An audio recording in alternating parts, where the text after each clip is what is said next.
It's a small minority of you who don't know what we do here, but basically we have two entrepreneurs, not suckers, who come up here, lay their souls bare, tell you all about what they're building here in our community, here in Tampa Bay. Then it's your responsibility to question them about it, try and make suggestions, but most importantly, make connections to them, find them the talent or skills or distribution network or users or whatever it is they need. Think through your mental Rolodexes real hard and try and help them grow their businesses right here in Tampa Bay. My name is Sean Kennedy. I'm one of the organizers of 1 Million Cups, along with Betsy, Marianne, Danielle, JJ, well, we'll get to Chris. He's a special case today. And formerly John Morrow, who's out there. The other co-organizer I'd like to thank is Cow Coffee. Obviously, I haven't had enough of it yet this morning, but normally I'm pretty hopped up on it, and I would encourage all of you to be very hopped up on it, particularly on non-Wednesday mornings when you can exchange your hard-earned money for it. There's 7 locations throughout Tampa Bay. We do appreciate that. So we have a rare treat this morning. Chris, who those of you who are regulars here know, is the organizer and the person who asks the most incisive questions and really gets to the meat of the issues and frankly tries to bust people on mistakes and just denigrate the hell out of them. He's going to be presenting up here first, so I want you all to keep that in mind when we come to the Q&A section. I'm just kidding. Chris has been building this product for a while, and we've been begging him to demo his product for a while. He's here this week, so Chris, please.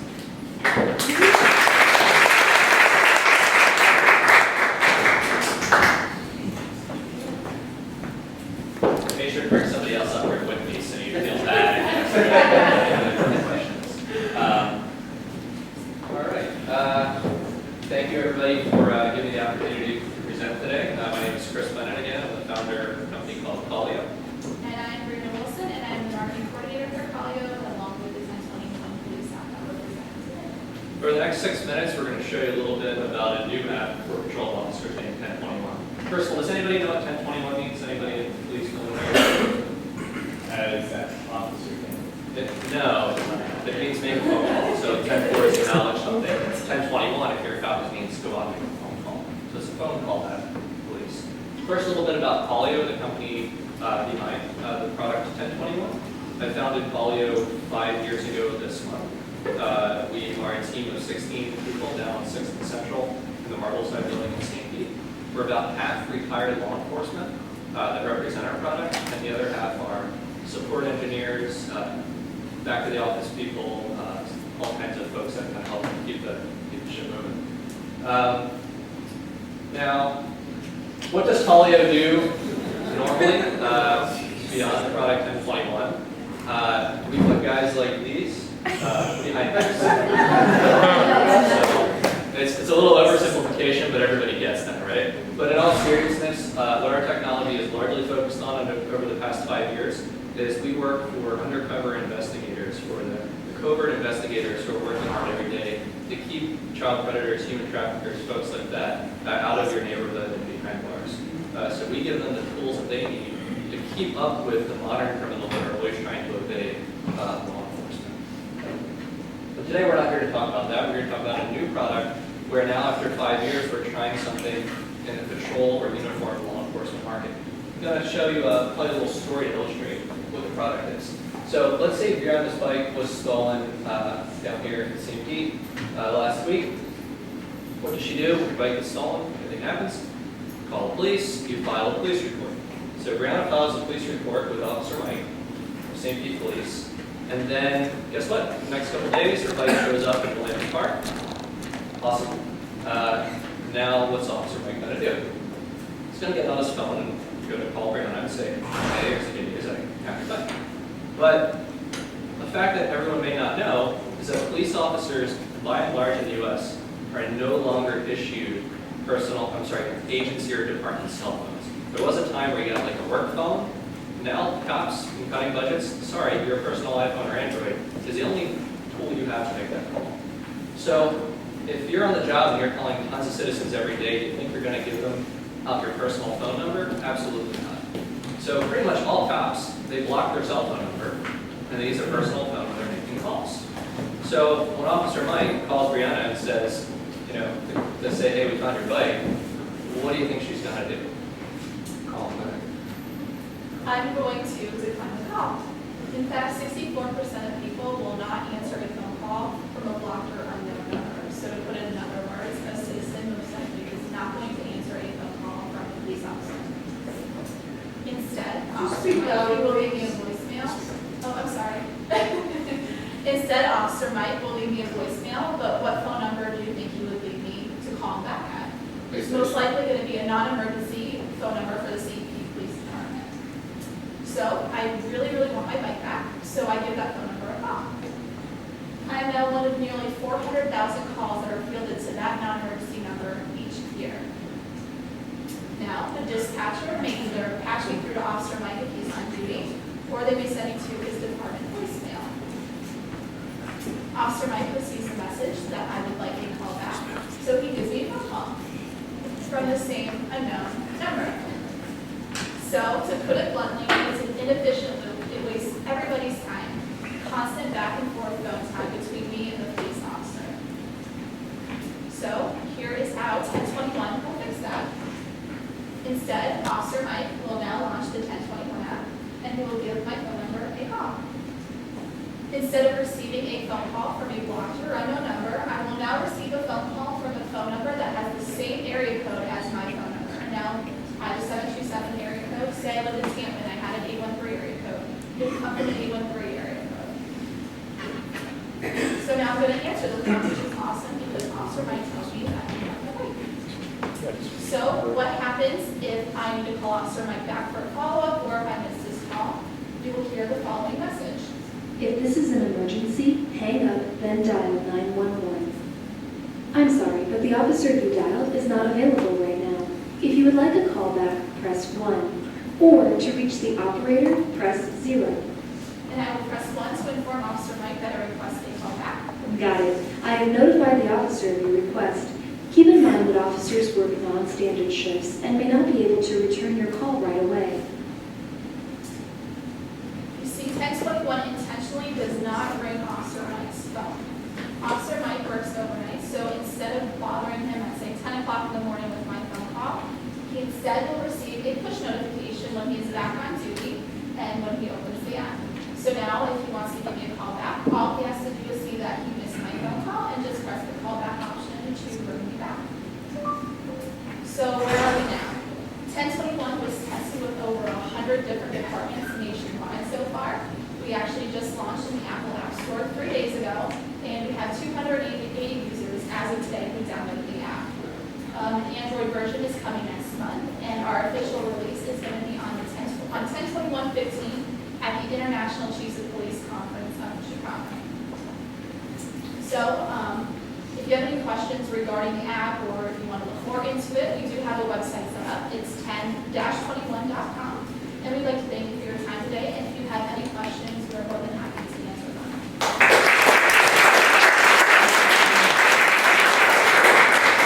I have a couple questions. Is it encrypted to protect the trace back to their phone?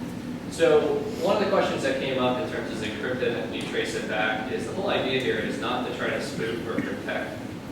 It's not trying to make a fake call or to try to hide that an officer is calling. The whole idea is to better identify that you do have a police officer calling a citizen to make them more likely to answer the phone. In terms of the technology behind it, it's no different than the encryption that we use on any other phone calling app.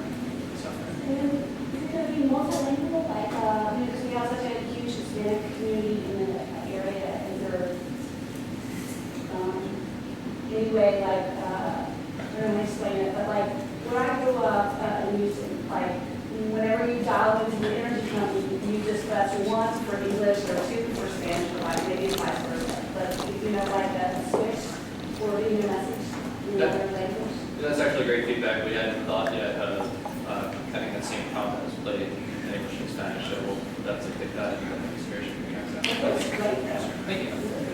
I'm just curious why the officer didn't just send a text, when they send an email, or a lot of cities have these apps now. I have one for it looks like Beach, and if I have any issues at all, it sends me a direct, like, if I report a pothole, I can report the pothole, tell them where it is, and then I will get updates on the pothole.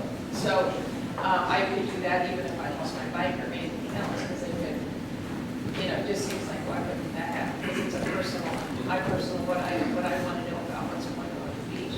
So I can send a text or email or uses that. Yes, those are good points. What you're describing about like a pothole in the neighborhood or something like that, that's an app called C-Click-Fix where you report an issue in your neighborhood, and it goes back to the city communications center or to the appropriate department, and they keep up and they follow with you. There's no way to send a text from a number other than your own. So if the officer is texting, But that hasn't. no, they don't anymore. That's the misconception, is that patrol officers by and large nationwide are no longer issued department phones. Well, they have to phone. If that's what they're calling on. Yeah, but they're calling on their personal cell phones. So the idea is that right now they're calling from blocked numbers on personal cell phones when they need to communicate with the citizen to say, hey, let's follow up on the burglary, or you filed a police report yesterday, I need some information about the car accident.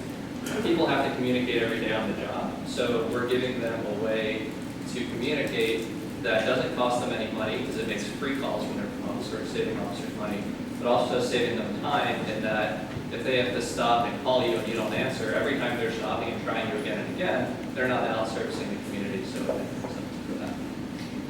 If this app is available in the Apple Store and the Android Store soon, what's to prevent non-cops from downloading it and therefore having now there's an issue, me as a citizen, do I know you're really a cop call? Yeah, I love that question because part of the secret sauce behind 1021 is one thing that Collier has been building out even prior to 1021 is a kind of like an officer verification system that runs behind this. So when you go and when you download 1021, if any of you downloaded it in the room today and you try to sign up with a Gmail account or your personal account, it'll say, we're sorry, this is not for civilian use. But if you sign up with a law enforcement email, which we already have thousands of police department verifications in there, spent a lot of time on that, then we can automatically verify the officer. What's actually cool is if a new department and POTA, wherever registers that we don't know about them, Brianna and I get a text message that says, hey, does this look like a legit officer in email? We can verify and get ready to spots. How do you make money? Great question.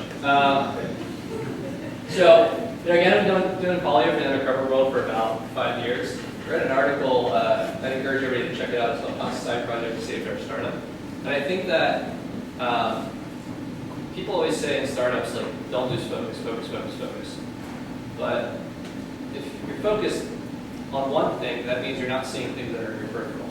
I think that, if focus is on a picture, you should still be taking rolls and rolls of pictures because the picture you took today, you think, okay, this might be great, we're making money, we're a great team, but are we missing out on something that could be 10 times bigger, or do we have something else that might even drive more people back to our core audience or to our core startup?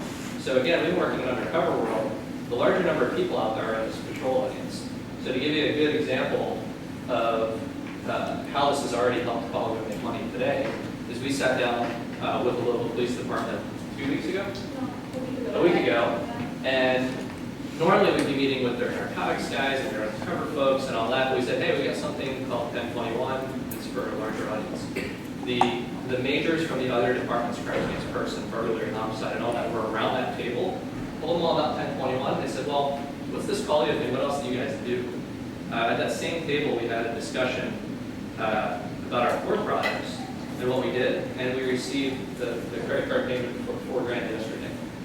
So it actually is going to help us get beyond a single undercover investigative unit in the departments where we operate and branch out into the other areas of policing.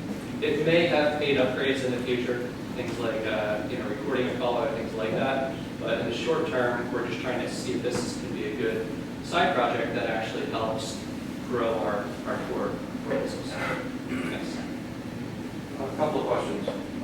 One, if the officer is calling a certain person, does it always come from the same number? And with that, would it be possible when they're initially meeting for him to either call the phone and let that person know so that they can mark it as this is Officer so-and-so calling?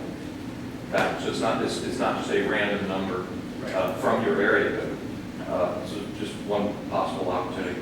And then the issue that we have in our neighborhood is that there seems to be a disconnect between what citizens are looking for, which the police officer seems to be on board with, and what police dispatch and non-emergency is willing to help with. So the chief of police and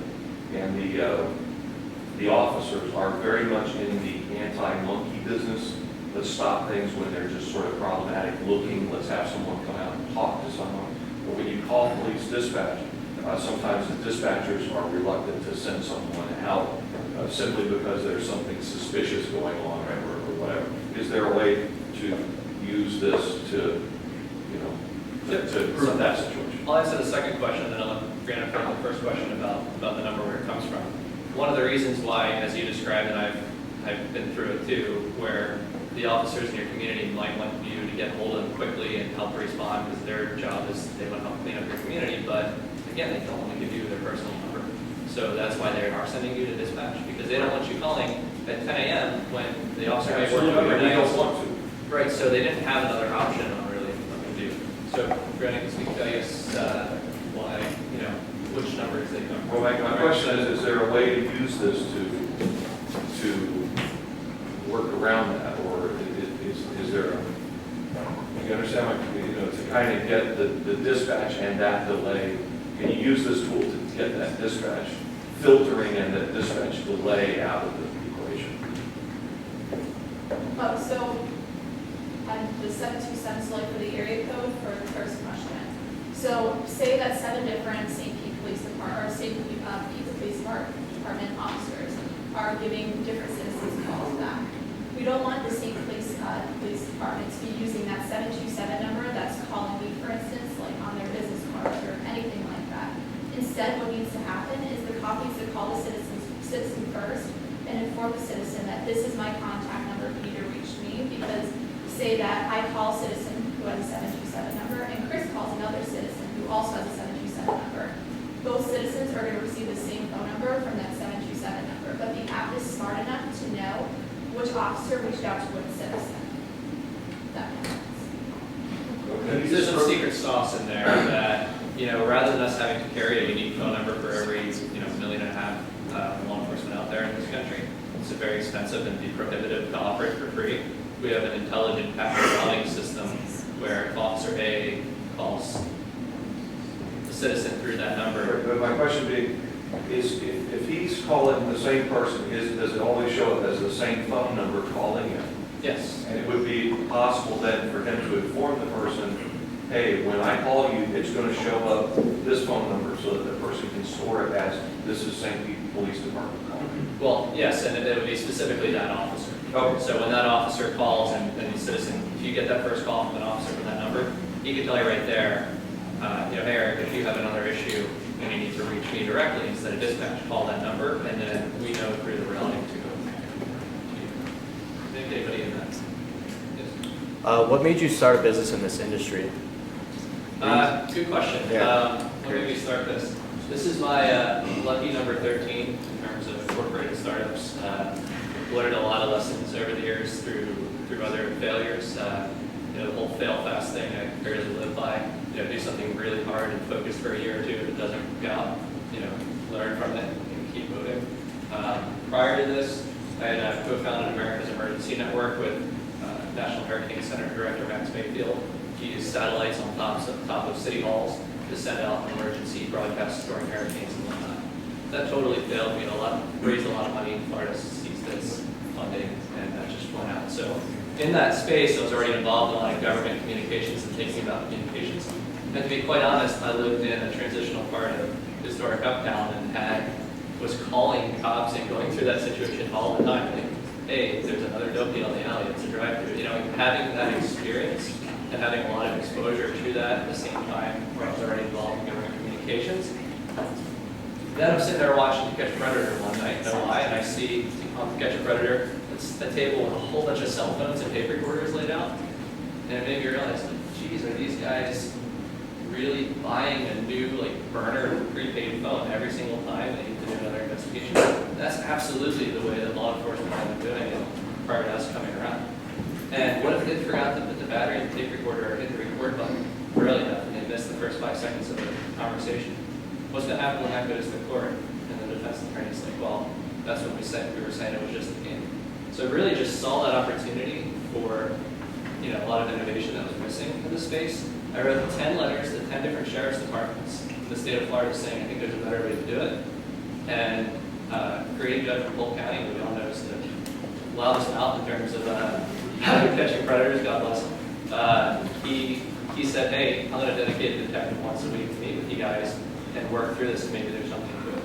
So, out of that, I'd say, reach out if you have something. Just, again, throw all the darts, like write letters to everybody, say, hey, I think there's a better way to do this. Don't do it alone. You'll find a partner who's your target customer that you can work with to make sure you're solving a problem specific for your customer and not the problem that you think is the right answer. So what it sounds like is Obama's taking phones out of the police officers' hands and put them in the hands of the drug dealers. Pardon? Obama's taking the phones out of the police officers' hands and stuck them in the hands of drug dealers. Thanks, Obama. Do you have any interest in taking this into commercial markets, and if so, have you identified any commercial market sectors? Yeah, we get that question a lot in terms of, do we do this commercially? No, we don't. It's been intentional that we haven't. Law enforcement is a lot about building trust and building relationships. And, any business is, but there's this special bond of, hey, if you're selling the same thing to me that you're selling to even a private investigator, if you just go get a license online or to a lawyer, are you selling the data? What are you doing with that? So the whole sanctity of really keeping this separate has actually really helped us grow.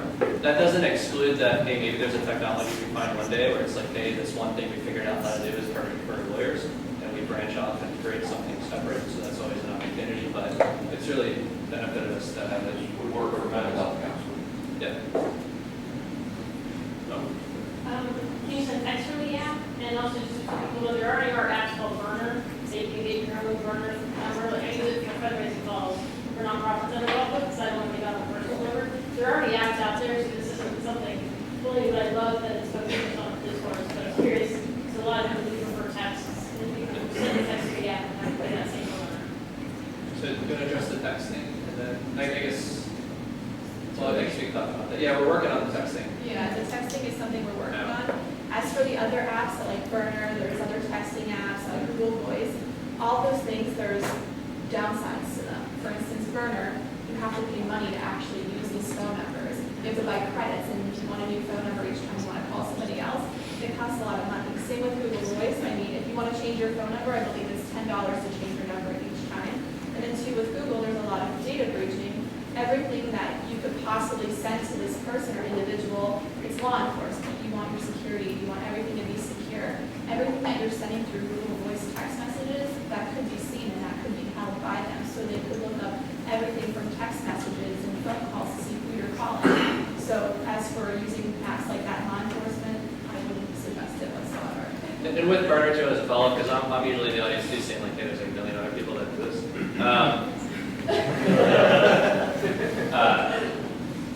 One of the things with Burner and those other apps, there's a couple things. One, they're going to issue a unique number per user. So while they may offer something for free, the number cost is actually the higher part. So in the long run, they really have to focus on a way to monetize it, whereas we don't need an individual number per cop. But also, Google Voice, Burner, all those, when you call that number, it rings that phone. One of the key value propositions of 1021 is that the officer doesn't want, he wants to know that you're trying to reach them, but they actually don't want when they're driving down the road or during their job or sleeping for their phone to ring. They just want to know that, hey, they're kind of just trying to reach me, and that they control the moment when they hit that button and say, okay, awesome, I'm in a safe place, I've got all the information in front of me, I need a doctor right now, I'm going to hit that button. Great basic value proposition is what you're addressing right now. What I think the value-added functions would be something like a great data collection tool in case of sending videos, citizens sending out videos, messages, photo apps, and stuff like that. When an officer can gather information from somebody at the scene through a secure portal, and that could be an additional slab, I know that you need to look into where it's being rolled and how you collect data and all that, but that would be a unique value proposition which is specific for law enforcement burner Right. portfolio. Yeah, I think there's a lot of places it could go from here, and I brought across some great suggestions of, with that officer, I need to collect or, send photos or video or other kind of information there. And I think the short answer is yes, it could go in any of those directions. And we're going to keep our eyes open to see, what those other unique pieces of value are now for this patrol audience that we haven't addressed before. But, I'm a big fan of the whole lean startup methodology and, why didn't we do texting yet? Why didn't we do this? Why didn't we do that? Just get the damn thing out, right? Like, what's the key thing? Like, what's the key thing that you can solve that solves somebody's pain? And how can you do it in a way? And by the way, we were held up in Apple review for like 3 weeks because they just didn't like that we did this unique thing for house. It's like, what if we had done 10 times as much work and then we still got rejected by Apple? It's like, now that I build an app, I'm going to do even less than submit an Apple just to make sure that I don't waste tens of thousands of dollars on something that won't even apply. So, but even still, there are things in the app that if I look back, we probably could have tried to adopt that too, but I think we're going to go okay. So it seems like your thesis is basically you don't want people to have a top personal number, but at the end of the day, they kind of do. Is there a way after the case is solved that the person can no longer contact that specific police officer? Because it seems like after maybe 2 years of having this app, that cop's going to have maybe hundreds of contacts that have that number, and you could, be inundated with contacts on a regular basis. That's a great point. Can you go back to the notification slide for a second, please? And then I know we're going to wrap it up here. If that's a problem that comes up, I'd love to solve it when we have so many people calling that we have to, so I guess we could address it then. But in the meantime, there's a tab that says,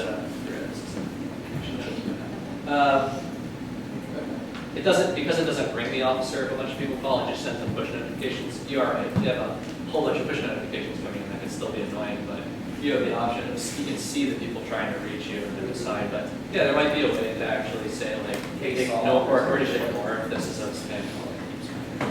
Then we have the. Yes, what can the community do for you? And I wrote this slide.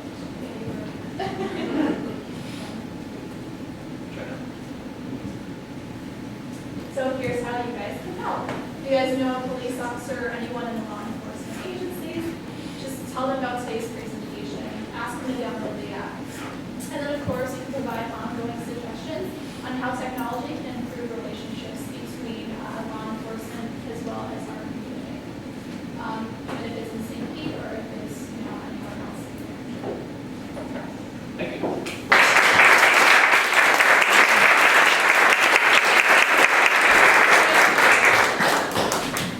Great presentation. Not too many more questions for you, I hope, Chris. All right, well, so I'm up here to tell you guys about a lot of the fun events that are coming up over the next couple weeks. They're all entrepreneurial focused. We have Startup Exchange. It's run by the Innovation Center. It's like a speed dating for businesses and entrepreneurs. So if you need any advice from IP attorneys that are there, marketing, salespeople, all different types of experts every single month. There is also something that's not up on this board that is a really neat former presenter of ours, pre-attack. I don't know if you guys remember that presentation. They actually have secured the naming rights for the former Bank of America building on Central and 2nd. So tomorrow at 1:30 they have the kind of launch party for it. So we'll send some more information out on our email about it, but if you have any questions, come see any of us and we'll help answer it for you. You have a teen radio show for digital entrepreneurs that will be hosted here at the Greenhouse. We have Tech Talk, which features a successful entrepreneur every single month, and they talk about some of the trials and tribulations and successes they've had here locally. Also put on by the Innovation Center. You have a lot of anniversary parties coming up as well. So you have Tech Garage, 1-year anniversary party. They're right down the street and offer free co-working on Wednesdays for anyone who comes and attends 1 Million Cups. And then we also have lovely greenhouse celebration. So this is Sean over here for organizing it all and successfully being around for 2 years. So I will get out of here again. If you want more information, come see me. I'm happy to tell you more. more about it, or if you want to get on our email list, all of these will be linked at the end of the week with all that information. You can sign up right over in the corner. So I will get out of here and give it to Mr. Sean Davis, who is going to tell you guys about ChannelLauncher. So please give him a round of applause. Thanks, everyone. If my voice starts to fade out, let me know. I'm getting over cold. So my company is ChannelLauncher. I'm the CEO and co-founder of the company. A couple of years ago, my wife was watching an infomercial, saw some videos, saw some video content for a very well-known home workout set of videos. She's like, you know what? $150 going to go buy it. She did. Came over, sat back down in front of the TV, and thinking, wait a minute. We have things like Netflix, Hulu. Why can't we just buy it right now and watch it? Thing is, 3 weeks later, we get a stack of DVDs like this, and that's about the time we're getting ready to go on vacation. She hands me a stack of DVDs. It says, how do I get this on my iPad? Well, I'll do it, but you got to bail me out, right? You got to cover my legal expenses. And I'm thinking, you know what? It doesn't make any sense these days. You know, I've got an iPad, but I can't watch content that I want to see any place, anywhere, anytime. And so I started thinking, and I started doing some research on the financials. And what the financials showed me was that if this well-known home video, home workout video content actually was put on Netflix, they weren't actually making more money to grow their audience. It's just another window. So Netflix will pay you $2 million over 2 or 3 years for the rights to distribute your content. But as Netflix audience grows, and you sell your content rights to them, your revenue stream doesn't grow. So it's kind of counter to actually growing a solid business. So whose brand are you actually building when you do that? Same thing with Hulu. They'll give you a slice of advertising revenue, and that's about it. That's about all you can hope for. Now they've got a subscription model, so they're a little bit further along.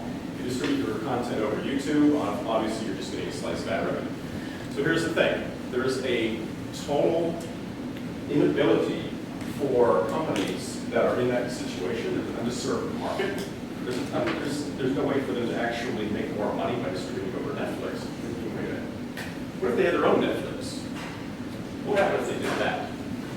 And I started looking at the cost of that. My background is software development, software management, hundreds of thousands of dollars to create, to maintain mobile applications, iPad, smart TV applications, let alone all the distribution capabilities, storage, streaming, let alone keeping up with all the new features and functionality. I might have fun for a second.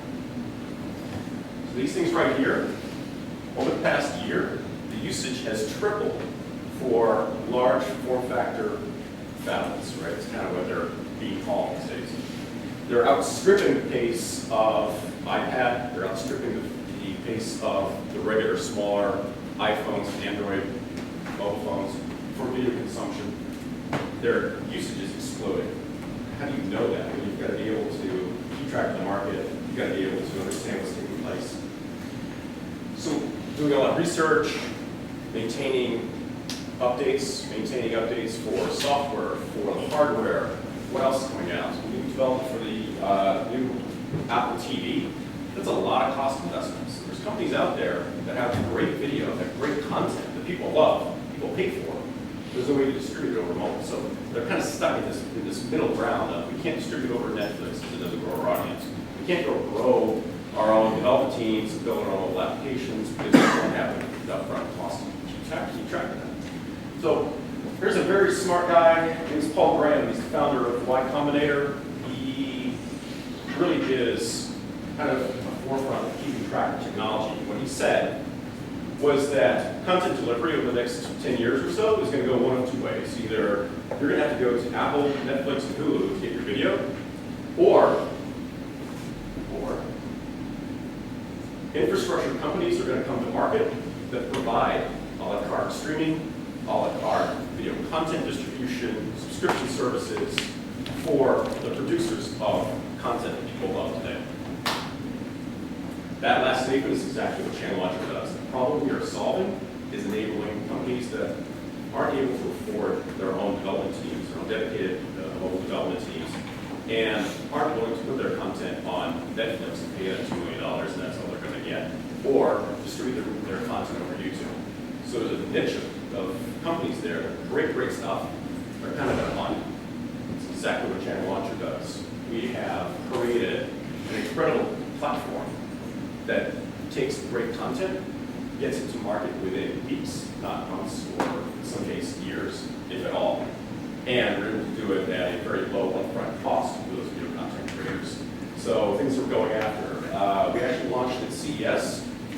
We actually launched at CES in January of 2012 with our first video content creators, with our first partners. We also have gone after things like MMA content that people subscribe to. We've gone after home workout video content. We're going after other guru type content, financial advisors, things like that. So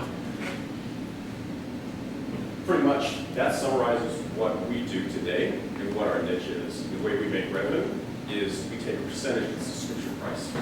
So it makes it very easy for us to offset our costs in the long term. So,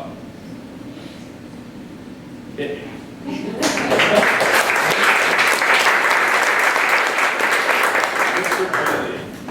So is there a world in which this confines itself specifically to sports and exercise where you work at training or MMA or things like that? It sounds like that's already a large portion of your content. Right. Does that make sense at all? It absolutely makes sense. And what it allows us to do, or allows our clients to do, is we're basically a white label Netflix. So we bring great content to market, and we don't care if it's sports, if it's extreme sports, pool, golf, whatever people are willing to subscribe to. It also allows our clients to experiment with content and price points, something that Netflix and Hulu can't really do. Yes? So I know, like with say like a Netflix account, one of the things is I'm a college student. We share amongst like 5 people or something. Yeah. So I was kind of curious in terms of like getting like exercise videos or something out there. Do you foresee that being a problem, like multiple people using the same account to get one content streaming? I mean, do you think that would be unappealing to people? Or I'm just curious. Well, it's only a problem if our clients view it as a problem. We have ways to deal with it, and we have ways to say you can have 10 people streaming video at the same time, or we can have one person at a time streaming it. We've got controls in place to manage that, and that's up to the client how they want to restrict that. So it's pretty flexible. Okay. Do they use your tools to put it on their own website, or do you kind of set up the whole thing for them, and they just fill in their content, and you make a web page, a link, and all that stuff? Yeah, we're not really in the web development space. We do have plugins and capabilities that allow them to display content. Just like if you log into Netflix, you kind of have the same thing, right? You log in, you authenticate, you got payment, you validate that your subscription is valid, and from there you can click on content and view it. And there's ways in which we provide security and anti-piracy that helps those types of websites not have their content distributed out to everybody. So they have their own independent application version? Yeah. Okay. Yeah, it's strictly their content, their application, their branding, and you're not up against 30 or 40 other, some circumstances that question content, right? Yes? What are Beachbody, Peanut Energetics, Insanity doing today? This is an obvious problem. DVDs will eventually going away. It's actually hard to use it anywhere other than on your television to play a DVD. What are those companies doing? You're killing me because that's exactly what she was watching in 2011, 2012, somewhere in there, that P90X. So we actually pitched them in 2012, tried it again in 2013, and just beginning of this year, they actually launched their own platform. So one of their biggest competitors is IMTV.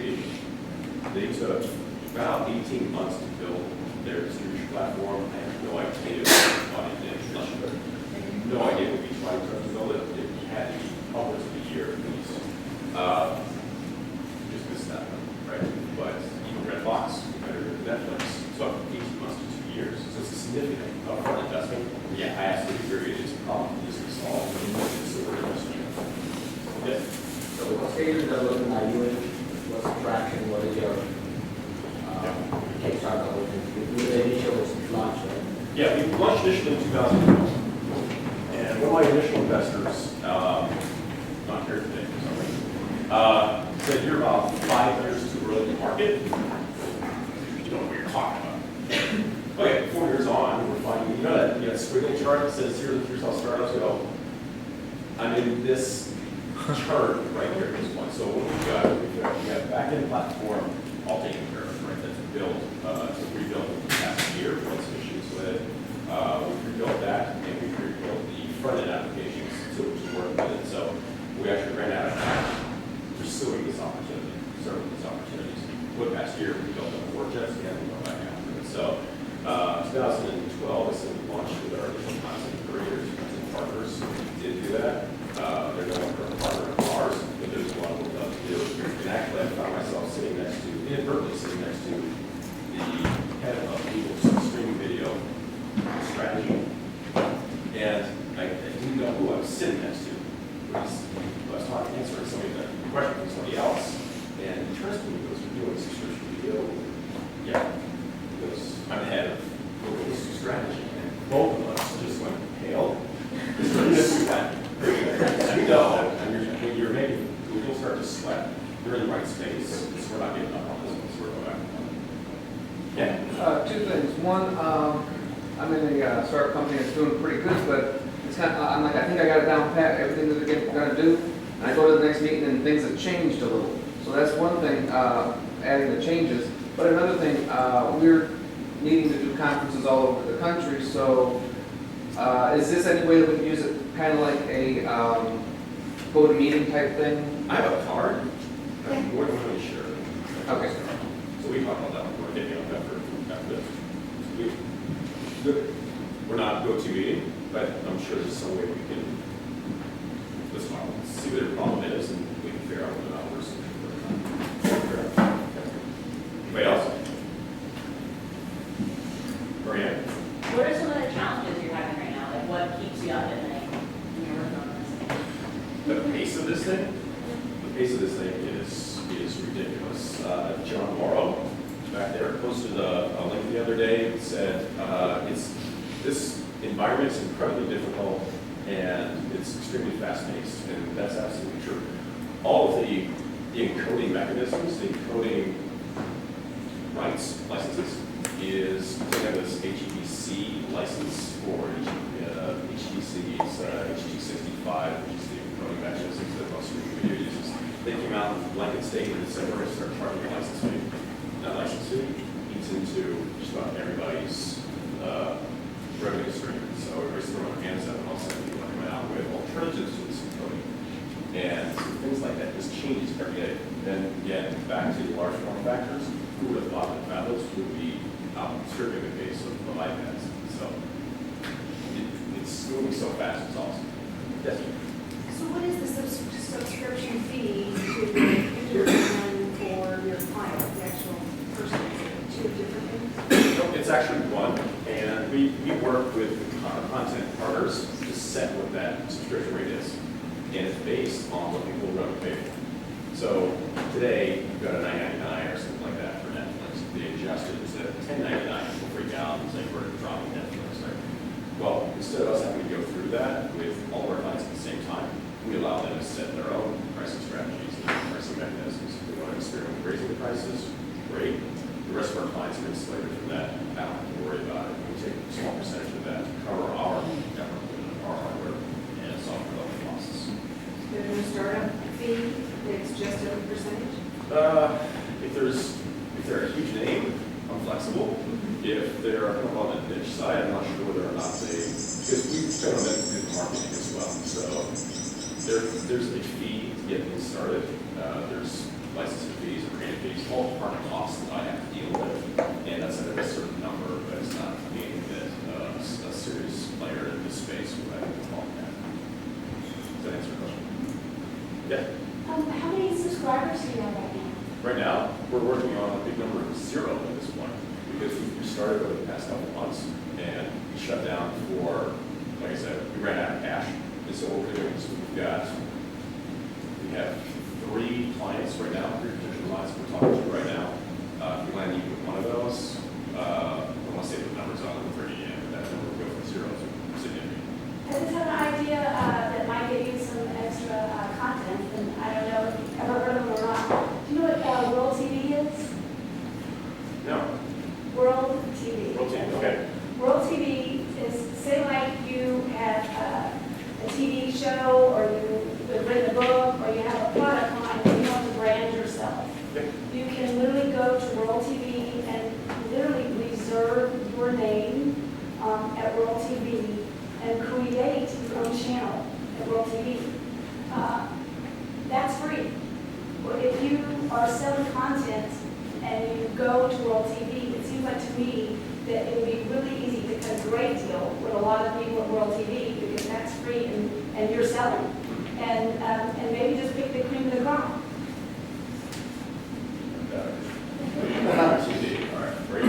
What's your end goal here? Like, are you looking for a buyout? Are you wanting to grow and scale the company? Where are you trying to take it? I want to build an awesome company that people give a damn about. That's my main concern. Not in it. If I said we're not in it for the money, that's ludicrous, right? But we are in it to bring great content to the market for people that love it. And there's, right now, me as a consumer, I got to struggle with, if I buy an Apple TV, I don't get this kind of content. But if I get a smart TV, I don't get stuff that's on Apple TV. And so I'm struggling. What do I buy? And why do I have to fight this as a consumer? I should be able to watch anything anywhere anytime I want, right? Well, I'm paying for it. If I get a subscription on my iPad, I should be able to watch it on my smart TV. Not necessarily the case in all things. So that's what we do for our clients. That's what we do for consumers. And so we want to give a fantastic consumer experience. That's what we're looking to build.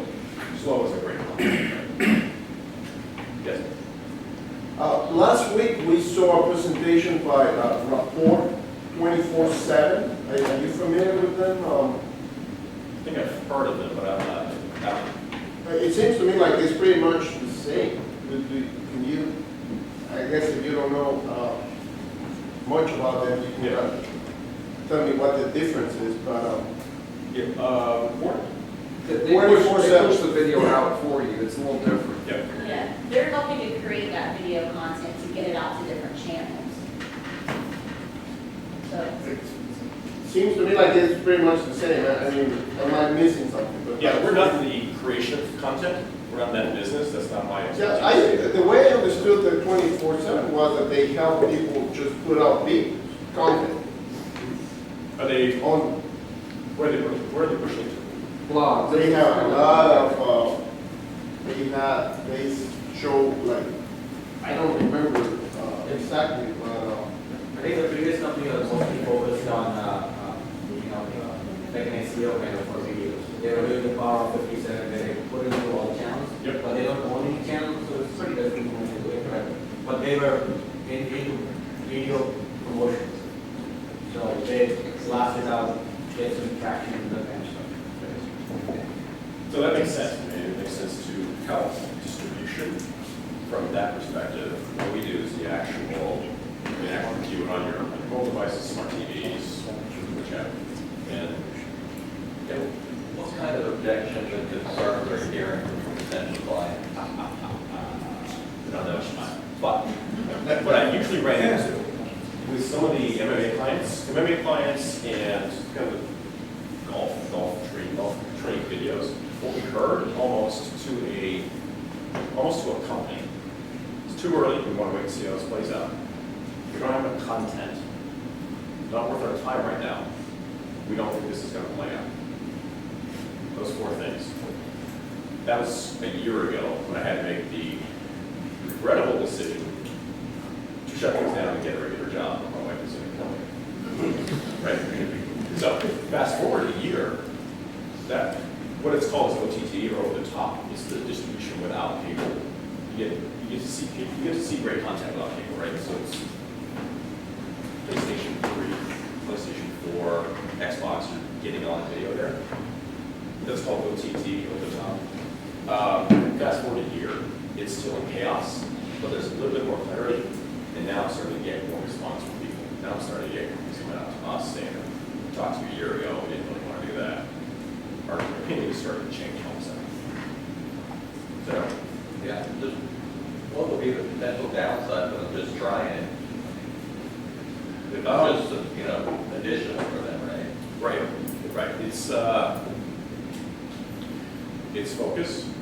It was, the big thing we heard is we want to wait and see how this plays out. We don't know how this market is going to develop over the next not something they would want to do at this point.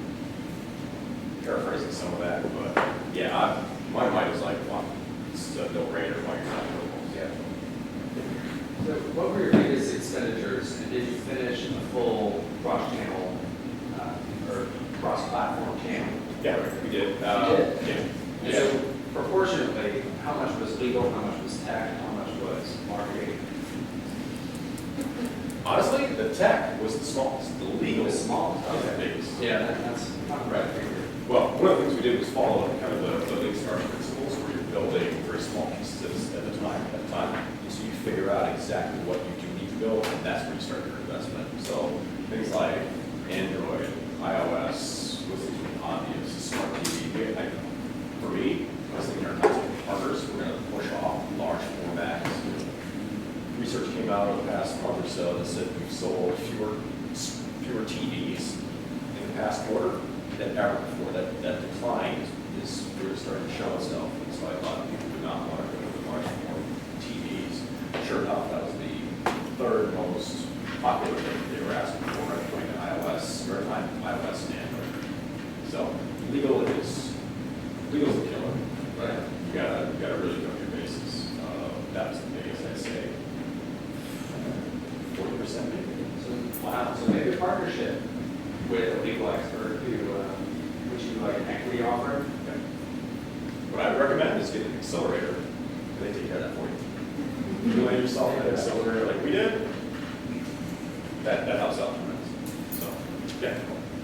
Based on the objections you were talking about, it seems like you're just right on that board of just getting that first customer on board so you can have something to show for other people. Like everyone's kind of waiting to see one person jump into it and keep going.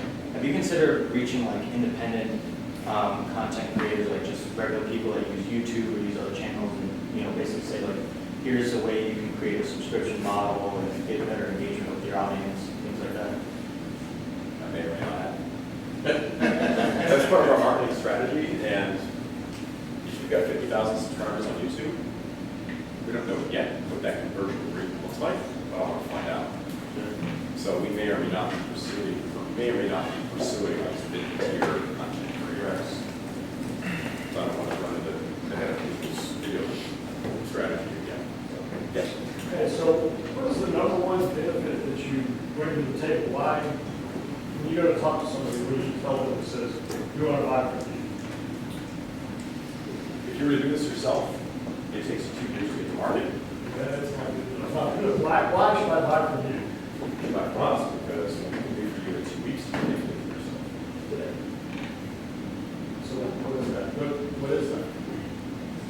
We have your country distribution, anti-piracy, all things, engagement with service, consistency of streaming services, the quality, all of that is taken care of for you. Basically, we're open up the key and we're done. We're bringing you to market. No. That doesn't make me want to buy. It doesn't make you want to buy as a consumer. It doesn't want to make you buy as because we're Because you're your number one customer is me. If you need money, if you want to sell, if you got to get some income, some revenue to survive, how do you do it? What do? You go talk to what you say. Are you asking me It's a one-stop shop. Are you asking me to sell me this pen question? All right, we'll have to focus on that side of the world. So that's our question. What we can do for content creators, they can't use themselves, especially once they're going the way we're talking.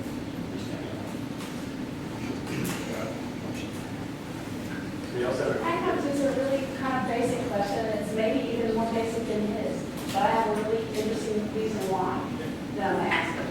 How do you define content?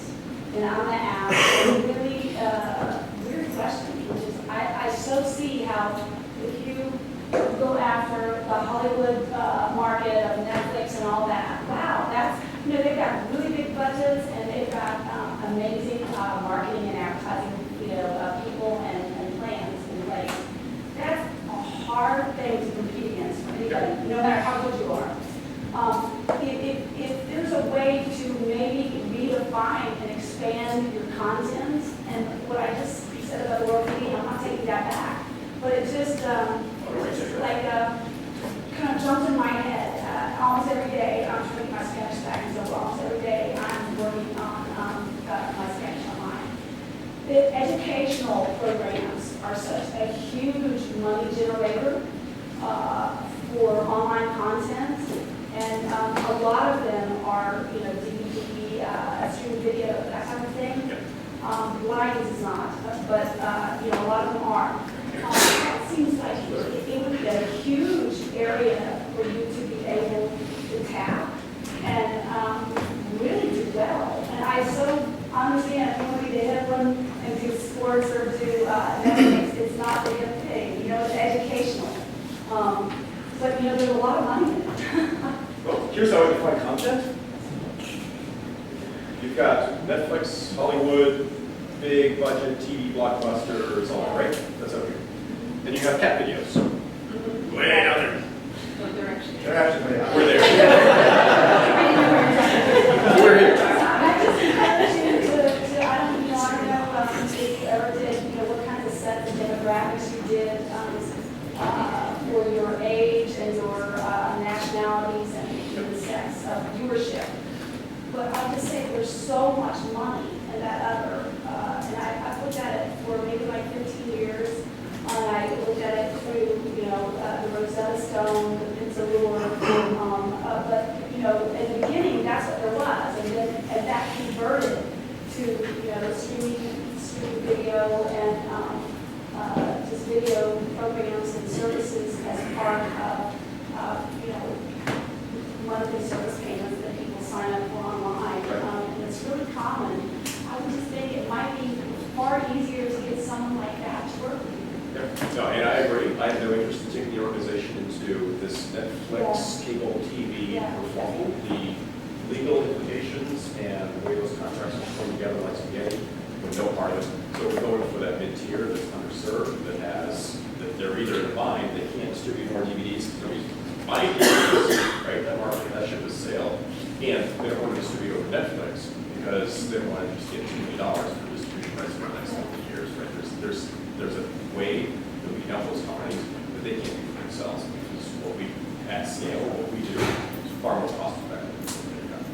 Okay, you're going to shut me down? Sean, I get to ask you a fun question. What can the community do for you? What can we do for me? Well, here's the thing.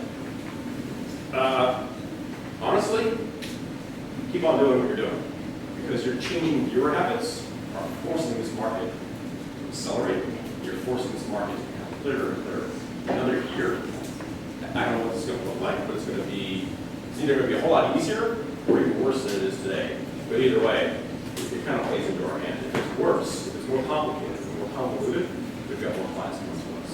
If it's easier, then they're calling the same way. It's like a no-brainer, right? So the next thing, and it's already happened today, if you know of great content, bring them our way. World TV, get one of those, right? So I think we'll be going after that. Not later on today as well. So, okay. That's it.